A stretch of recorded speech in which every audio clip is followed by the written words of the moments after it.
Hold on. I want to watch the first 30 seconds of that debate just to point out how utterly stupid this is. The very first thing that he says here is absolutely hilarious. It's incredible. Yeah, so I'm an immigrant, right? When I hear like that indigenous people should have self-determination of their land, this used to be their land, I feel as though I'm not welcomed here. Why can't we just help to... That's it. That's literally how he begins. Like he comes up with this gotcha and he throws it out immediately. His entire argument is this makes me feel uncomfortable.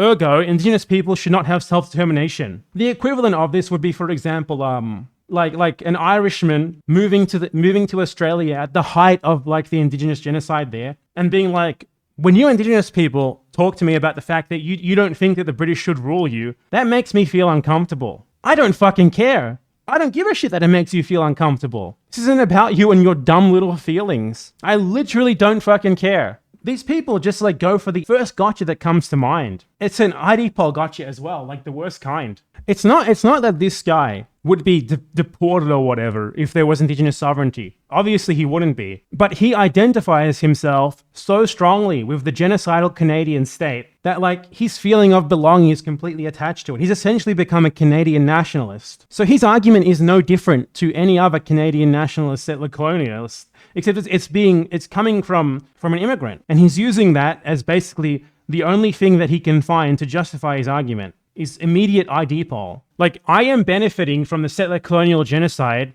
on indigenous land. Ergo, we cannot have indigenous self-determination. I think that would be bad for me and it would also make me feel uncomfortable. That's the logic. Address the current systemic issues without saying that like... Just address the current systemic issues. Just reform the genocidal settler colonial Canadian state, which is currently finding mass graves of indigenous children every 2 fucking weeks. Just reform it. Just, address these systemic issues. You know how you address the systemic issues? You do it by abolishing the system. Liberals are now addressing the systemic issues. The systemic issues are part of the system. They're there by design, bud.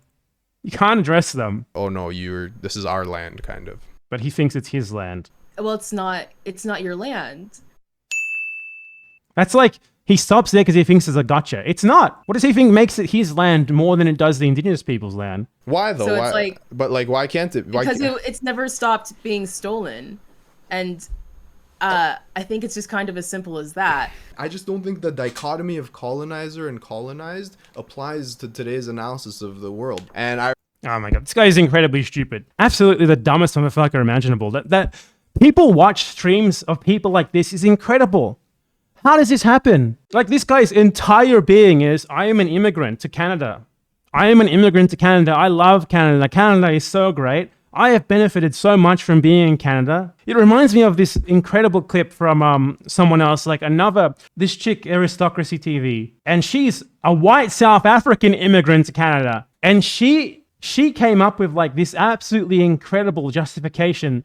She was like talking about, people need to stop talking about how bad Canada is. Now, just listen to this. I think it speaks for itself. Like, this is the level of analysis these people have, right? I benefit from living in Canada. It's good for people like me.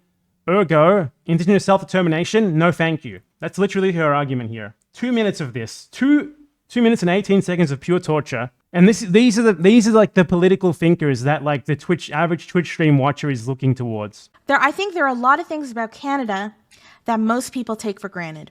And I think in general, lefties on Twitter and all of that kind of stuff, I think that they have like a bias of only focusing on the negative stuff. And those negative things are important. You're only focusing on the negative stuff, like the fact that Canada was founded on indigenous genocide and conquest and land theft. Why aren't you focusing on the positive stuff, like on how good that genocide and land theft has been for the genociders and the land stealers, right? Think about how good it's been for the settlers. But they're not putting them in the right perspective.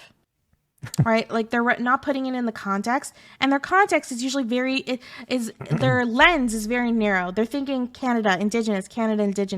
Why are you thinking about the actual owners of the land, right? Why are you thinking about indigenous people? Why don't you widen your lens to also think about the conquerors, okay? When people talk about the Nazi conquest of Poland, right? They're always talking about, what they did to the Polish people. But what about the German people who moved into Poland and benefited from that? Think about it, huh? Come on. Right? And my lens is a little larger.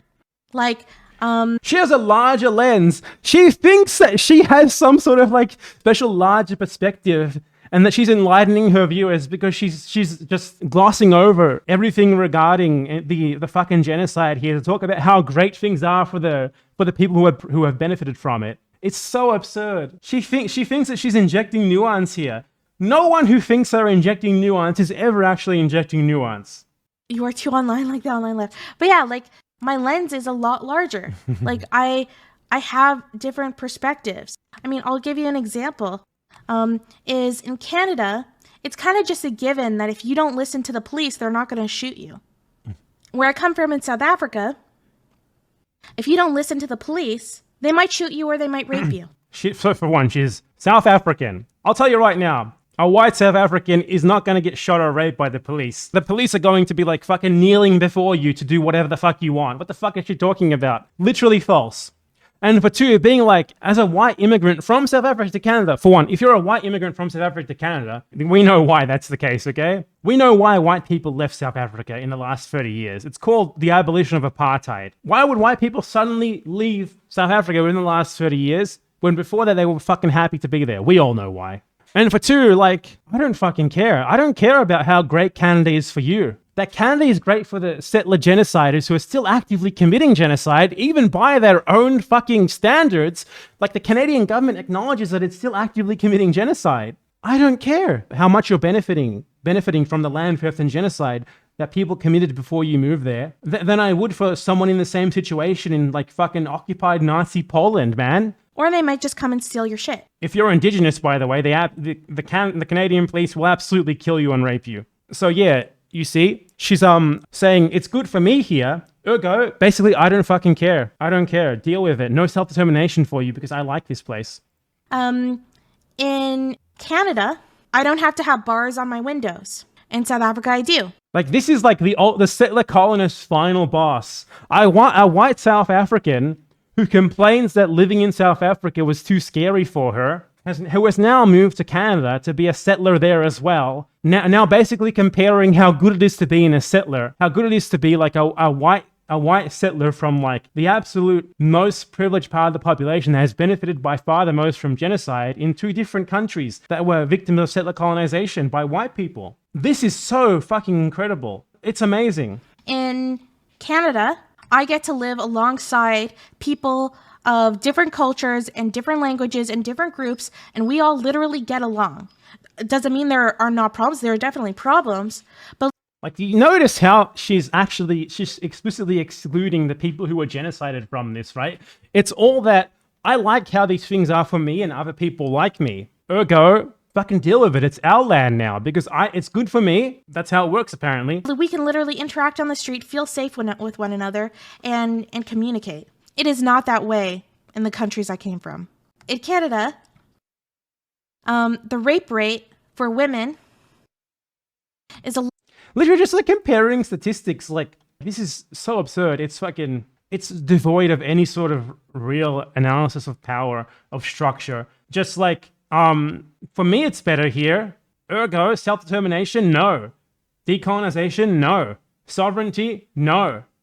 It's mine now. Deal with it. Is a lot lower than 50%. Where I come from, 50% of all women are raped.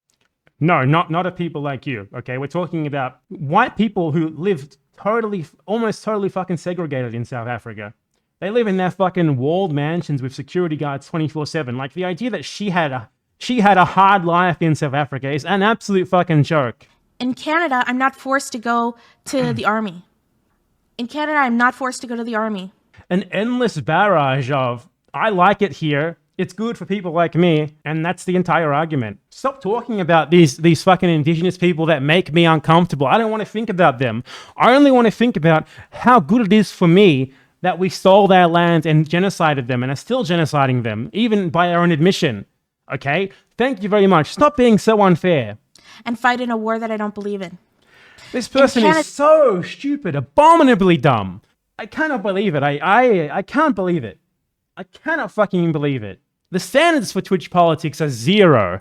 Absolutely zero. I mean, in general, the standards to be like considered something of an intellectual are zero, but this is even lower than normal. This is like the level of like a liberal Tucker Carlson sort of thing. Like the level of like intellect coming out of this argument is the same level as like Tucker Carlson. I'm allowed to get a divorce without my husband's permission. Most people in Canada, not all people and not a lot of Indigenous people, but most people have access to clean water. She even acknowledges it, right? Like the Indigenous people whose land this was stolen from basically benefit from none of this. But she doesn't fucking care. This settler colonial nation state benefits her. That's all that matters. Sorry, Indigenous people, us stealing your land was good for us. No fucking shit. Most conquests are pretty good for the conqueror. You could extend this argument to basically justify basically anything. Like as long as a conquest, you know, and a colonization benefits the people who are doing it, it's justified. There are a lot of really positive things about living in Canada, especially for those who are immigrants. God, that was the absolute dumbest thing I've ever seen.